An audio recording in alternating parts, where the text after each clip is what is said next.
everybody. Next up, we pay our first visit of the season to the home of a promoted side, as we visit the City Ground, where we'll be hosted by Nottingham Forest. Kick-off on Sunday is 2 p.m.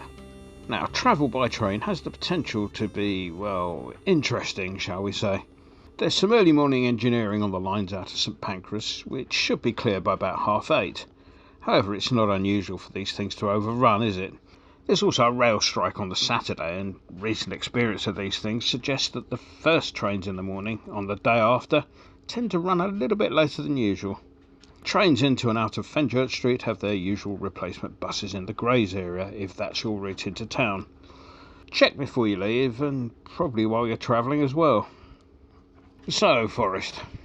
Well, as I've mentioned in the past, they were once the most hated team in the 1970s, purely because their name happens to fit the opening line of Land of Hope and Glory.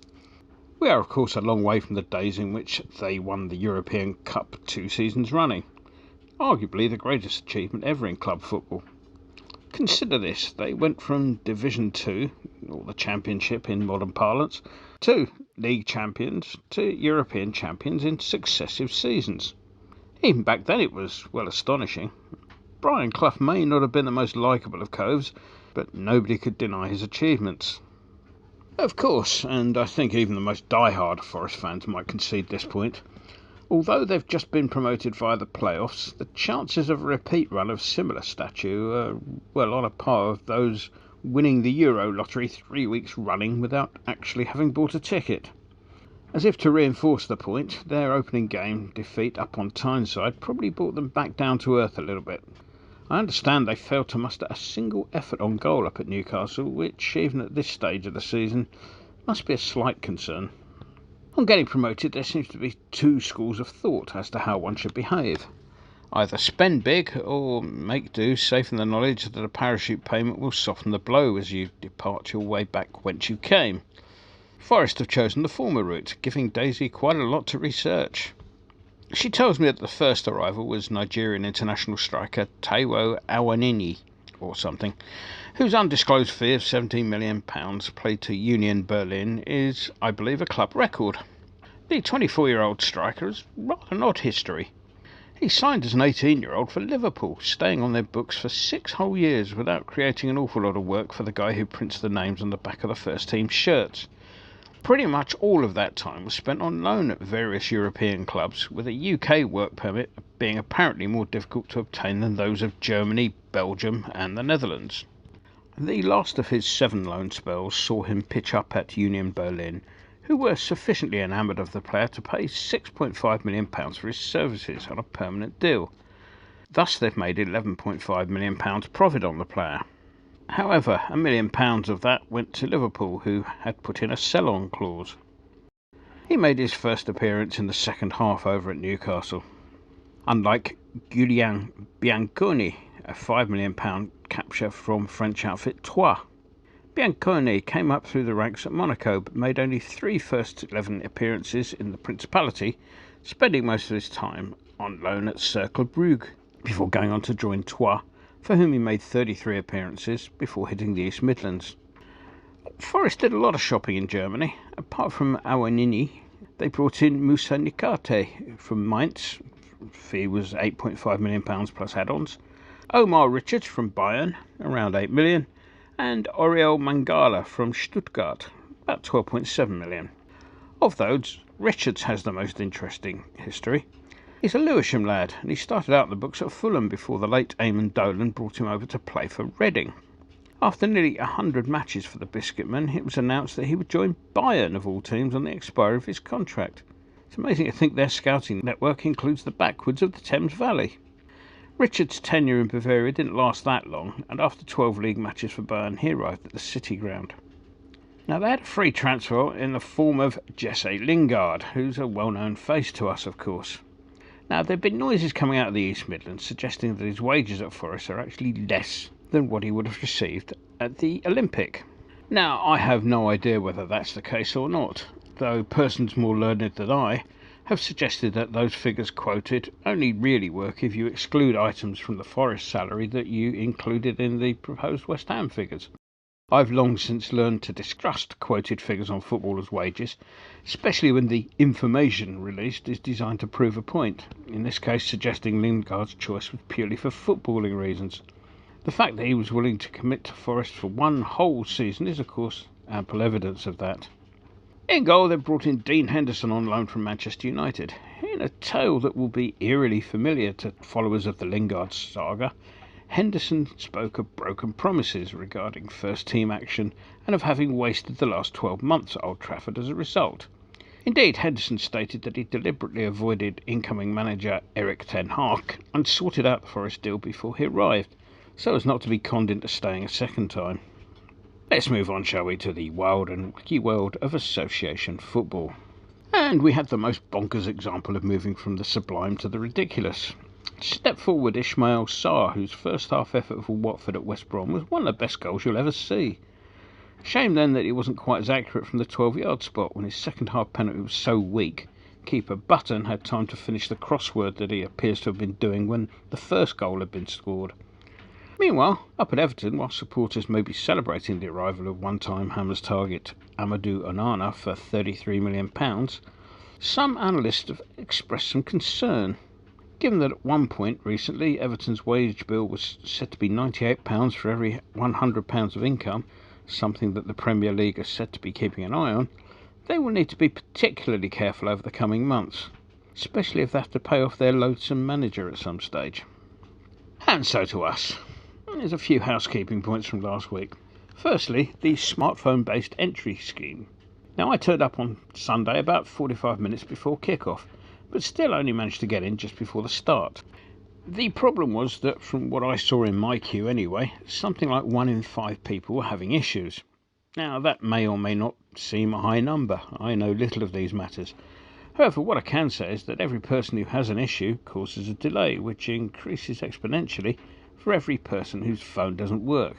Now, I appreciate many of these entry failures are probably user-inspired, but if the smartphone system is to become the default mode of entry, it really needs to be foolproof. It wasn't great last season, and the old card system worked, well, pretty well by and large, so, yeah, if it ain't broke. Secondly, I've been sent photographs of the new wall that accompanies the new seating, dividing the home and away support. Now, I don't know how much input the club has had into the design of that section, but I suggest whoever did design it really doesn't get football. Maybe they're the same people who think £7.50 is a decent price to pay for a pint. Now, I don't tend to drink in the stadium, but I believe that the price of beer is supposed to be linked to the average price of a pint at other London stadia. If that's the case, all I can say is that the local pubs must be rubbing their hands with glee. And so to the match last weekend. Well, tactically they passed us to death. Usually when a team knocks the ball around for a dozen or so passes, there's a kind of self-inflicted pressure to do something creative with the ball. Pressure that's often magnified by the crowd. Eventually somebody will lose patience and try and advise cross or pass, and they'll lose possession. What Manchester City have done is they've eradicated that pressure.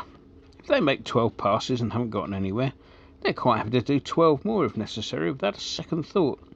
This, of course, transfers pressure onto the opponents who, not having touched the ball for a few minutes, feel under pressure to do something different to win it back. Defensive shape gets lost, and bang, in goes a goal. The trick to dealing with such tactics is partly one of attitude and partly one of discipline. Sadly, we looked overawed and we paid them far too much respect, the lessons of last season having been forgotten. On the performance side, it was largely a day to forget. When you have so little possession, it's important that if your pressure relief valve involves your front man, he needs to hold up the ball long enough so he can be joined by midfielders to whom the ball can be laid off. Unfortunately, Antonio had one of those days where the ball seemed to rebound off him at pace rather than stick. Things improved in that area with the introduction of Scamacca, who showed glimpses of potential class, winning stuff in the air and bringing one good save out of the keeper, albeit from what turned out to be an offside position. Promising. However, Rice apart, it was not a match that anybody will be remembering with any fondness. Of course, things weren't helped by having to operate with one proper central defender. Some rum goings-on in that department. Amid rumours of some discontent, Dawson is said to have a knock, a Gerd we know about, whilst Ogbonna needs a few more weeks to get back to action. Then there's the strange affair of Issa Diop. Diop, we were told, did not put himself forward for selection, according to David Moyes. Now, that's a phrase with which I'm not awfully comfortable. Unless I'm much mistaken and the terms of the HMRC Employment Status Manual have changed significantly since I last looked, Diop was an employee of the club. As such, he was duty-bound to play if and when selected.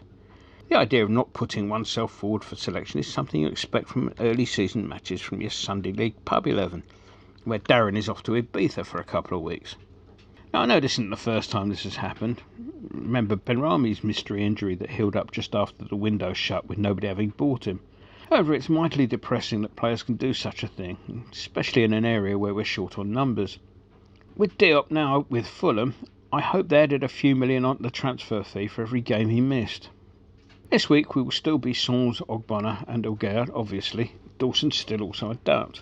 However, having had a week for his signature to dry, Cornet should be available for some involvement in the squad.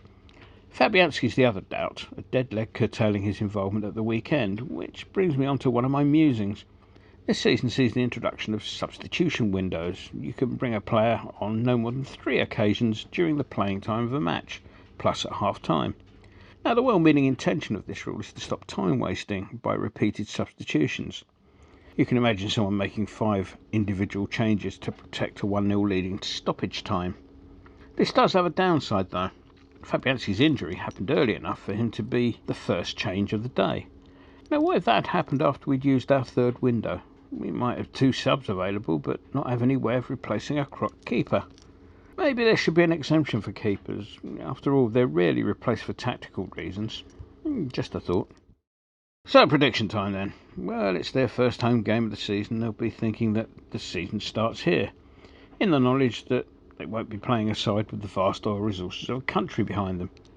Whereas we'll be looking at our first away game and thinking exactly the same. We need to reinstall the attitude we had last season and take the game to them. On a normal day, one would fancy us to win quite comfortably, but the first day of term effect of a newly promoted side at home can't be fully discounted. Nevertheless, I still fancy us to win this one, so the £2.50 I was going to put down as a deposit for a mortgage and a pint at the Olympic will instead be deposited with Winston, the digital turf accountant, as a wager for an away win. Make it 2-1 to us. Enjoy the game.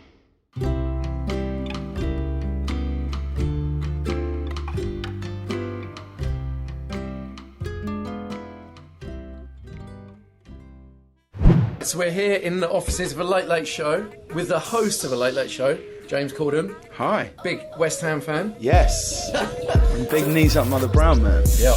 Get on the forum at kumb.com. Come on, you irons.